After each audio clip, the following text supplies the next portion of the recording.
CJP ఇప్పుడు ఏదైతే produce చేస్తుందో నీట్ పేపర్ లీకేజ్ గురించి, అంతకంటే ముందు వరకు నాకు మోదీ గారి గురించి, బీజేపీ గురించి చిన్న డౌట్ ఉన్నది. ఆ డౌట్ ఏంటంటే వచ్చే ఎన్నికల్లో 2029లో మళ్ళీ బీజేపీ రాబోతుందా? లేదు లేదు, నాకు ఎందుకో డౌట్ వస్తుంది. వరుసగా 3 సార్లు గెలిచారు కాబట్టి డెఫినెట్ గా ప్రజల్లో వ్యతిరేకత ఉంటుంది కాబట్టి మళ్ళీ రాదు అనే ఒక డౌట్ కూడా వచ్చింది.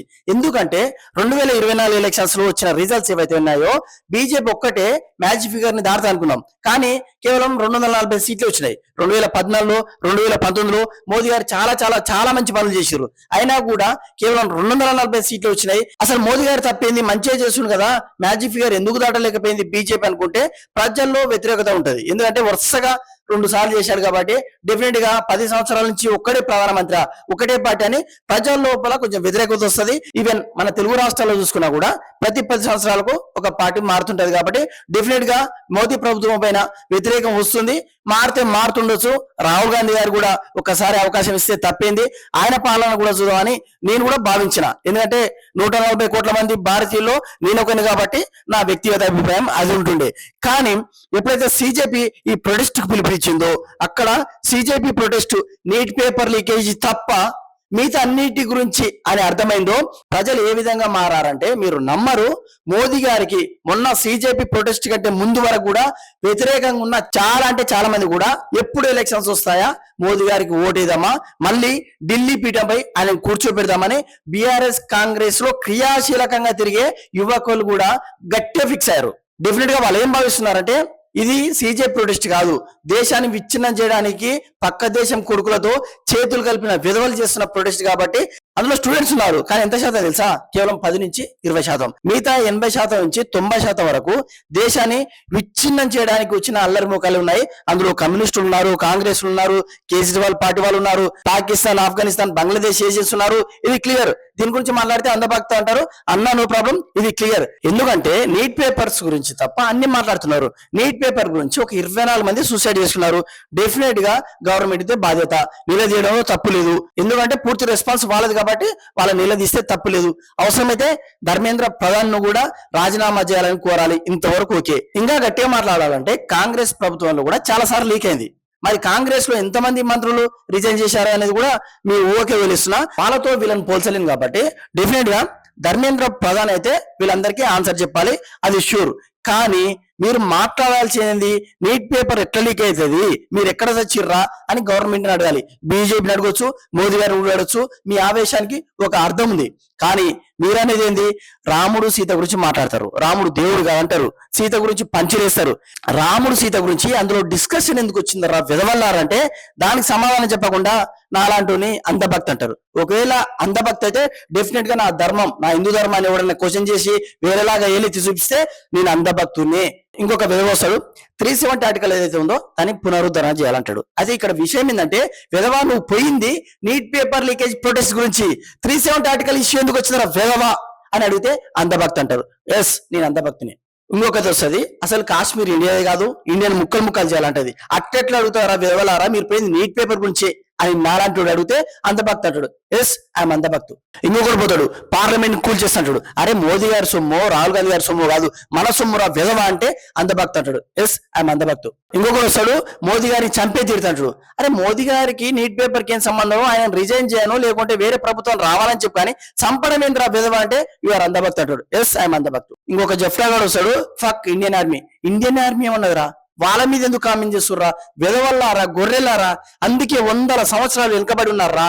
మా హిందూ మతాల్లో పూర్వం కొంతమంది విధవలు మిమ్మల్ని కుక్కలా చూశారు కాబట్టి అది మనసులో పెట్టుకొని లాస్ట్ కు ఇండియన్ ఆర్మీని, దేశాన్ని తిట్టే స్థాయికి పోతున్నారు. ఎందుకురా విధవల్లారా? ఇవన్నీ చూసిన మెజారిటీ ఉన్న హిందువులు ఒకటే ఫిక్స్ అయ్యారు, కాంగ్రెస్ బీఆర్ఎస్ కాదు మన దేశాన్ని కాబట్టి బీజేపీ.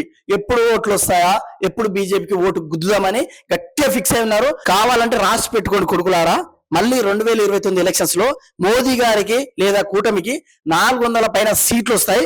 మీరు ఏడ్చి చావాలి. ఇంకొక ఆఫర్ కూడా మీకు ఇస్తున్నా, మీరు ఏం చేస్తారంటే ఒక 10-20 వీడియోలు చేసి పెట్టుకోండి. ఏం చేసి పెట్టుకుంటారంటే ఈవీఎం ట్యాంపరింగ్ జరిగింది అది ఇది అని ఈవీఎంల మీద ఏడ్చుకుంటూ వీడియో చేయండి.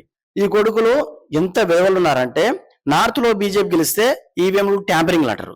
ఒకవేళ సౌత్ లో బీజేపీ రాకుండా ప్రాంతీయ పార్టీలు వస్తే మళ్ళీ ఈ కొడుకులు అంటారు కదా, మోదీ మీ పప్పులు ఉడకవు, సౌత్ ప్రజలు తెలియగలరు అరే ఈవీఎం ట్యాంపరింగ్ ముచ్చట ఎక్కడ పోయిందిరా అంటే లేదు నువ్వు ఆయన గురించి మాట్లాడుతున్నావా అంధభక్తి అంటారు. మీ బతుకులు మొత్తం ఇంతేరా. కాంగ్రెస్ వచ్చినా కూడా మీ పట్ల కుల వివక్ష అనేది వాళ్ళు బంద్ చేయరు. ఇంకా ఆ కొడుకులకే కుల పిచ్చి ఎక్కుంటది. బీజేపీలోనే ఈ అసమానతలు ఈ వివక్షలు ఉన్నాయనుకుంటారు కానీ అసలు ఈ కుల వివక్ష స్టార్ట్ చేసిందే కాంగ్రెస్. కొంతమంది వేలు నీట్ పేపర్ గురించి మాట్లాడుతారు, మమ్మల్ని కూడా మాట్లాడారు, డెఫినెట్ గా మాట్లాడతాం. కానీ ఒక్కడంటే ఒక్కడు నీట్ పేపర్ గురించి మాట్లాడుతాడు. అరే హిందువుల గురించి అక్కడ టాపిక్ వచ్చే లేకుండే రాముడు సీత గురించి ఎందుకు మాట్లాడుతున్నారు? అందరు కూడా మన హిందూ సోదరులే కదా, వాళ్ళ గురించి ఎందుకు మాట్లాడుతున్నారు? ఉద్యమాన్ని నీరుగార్చే ప్రయత్నం చేస్తున్నారు.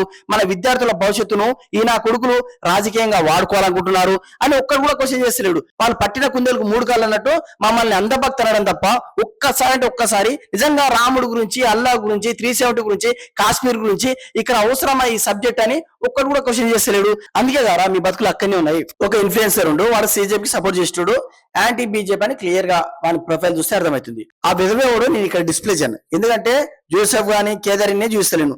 వాడు ఏం పెట్టినంటే 272 సీట్లు రావాల్సిన మోదీకి 240 సీట్లు వస్తే మరి పరిపాలన ఈ విధంగా చేయడా అని వాడు కామెడీ చేసుకుంటా నవ్వుకుంటా ఏమో చేసి పెట్టిండు. ఓకే, అయితే 99 సీట్లు వచ్చిన రాహుల్ గాంధీ పీఎం కావాలా? 240 సీట్లు వచ్చిన మోదీకి అనర్హుడు కానీ 99 సీట్లు వచ్చిన రాహుల్ గాంధీ పీఎం కావాలా? ఒక క్వశ్చన్. అరే వెదవా నేను అడుగుతున్నా, మరి ఏ ఒక్క పార్టీకి 240 కంటే సీట్లు ఎక్కువ వచ్చినాయి చెప్పరా? ప్రజాస్వామ్యాన్ని కూని చేసి మోదీ గారు గద్దెనెక్కారా? మరి మీ రాహుల్ గాంధీ గారికి ఎన్ని వచ్చినారా? మీ కేజ్రీవాల్ గారికి ఎన్ని వచ్చినా? కనీసం 100 సీట్లు వేరే వాళ్ళకి వచ్చినా? 100 సీట్లు రాని విధవలు ప్రధానమంత్రి కావాలంట. కానీ 240 సీట్లు వచ్చిన మోదీ గారు మాత్రం ప్రధానిగా ఎలిజిబుల్ కాదంట. ఈ విధవకు సిగ్గుండాలి. అయినా 272 సీట్లు మ్యాజిక్ ఫిగర్ అయినప్పుడు 240 సీట్లకే ప్రధాని ఎట్లా అవుతాడు అన్నప్పుడు సిస్టమ్ క్వశ్చన్ చేయాలి. ఈ సిస్టమ్ ఎక్కడ స్టార్ట్ అయింది? కాన్స్టిట్యూషన్ దగ్గర స్టార్ట్ అయింది. కాన్స్టిట్యూషన్ ఎవరు రాసిర్రు అంటే విధవ ఎవరో మీరే అర్థం చేసుకోండి. ఇప్పుడు ఇంకొక క్వశ్చన్ కూడా ఉత్పన్నం అవుతుంది. 272 సీట్లు కావాల్సిన ఆయనకు 240 సీట్లకే పీఎం అయినప్పుడు మరి 80 మార్కులు సాధించిన వాళ్ళు జాబు లేకుండా అల్లాడుతుంటే 35 మార్కులకు జాబు తెచ్చుకున్న విధవ అని వేరే వాళ్ళు క్వశ్చన్ చేసే హక్కు మనం ఇచ్చిన వాళ్ళు అవుతానరా? రాజ్యాంగం తెలియదు, బొచ్చు తెలియదు వెళ్ళారా?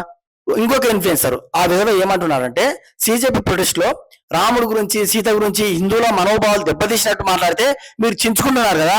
మరి బీజేపీ ప్రెసిడెంట్ ముందల ఆంజనేయ స్వామి వేషాధారంలో ఉన్న ఒక వ్యక్తి డాన్స్ చేస్తుంటే మీ మనోభావాలు దెబ్బతినలేదా అని వాడు కామెంట్ చేసిండు, అని వాడు వీడియో చేసిండు. చేస్తే వాడి కింద సూపర్ అని కొంతమంది కామెంట్ చేశారు. అరే వెధవా నీచ్ కమిన్ కుత్తేగా, మీరు ప్రొటెక్ట్ చేసేది బీజేపీకి వ్యతిరేకంగానా నీట్ స్టూడెంట్స్ గురించా? అది చెప్పరా? అయినా మీరు పార్టీలారా కాదుగారా, మీరు స్టూడెంట్స్ గారా? దానికి దీనికి ఏ సంబంధం రా? సరే ఒకవేళ సంబంధం ఉంది, ఎందుకంటే బీజేపీ ప్రభుత్వమే పాలిస్తుంది. సో ఏమంటారు, వాడికి ఇచ్చాడు, వాడు గిల్లాడు కాబట్టి మేము కూడా గిచ్చుతాం, మేము కూడా గిల్లుతా ఉంటారా? ఇది ఎక్కడ దిక్కుమాలిన కంపారిజన్ రా? మీ బతుకులు మారండి రా.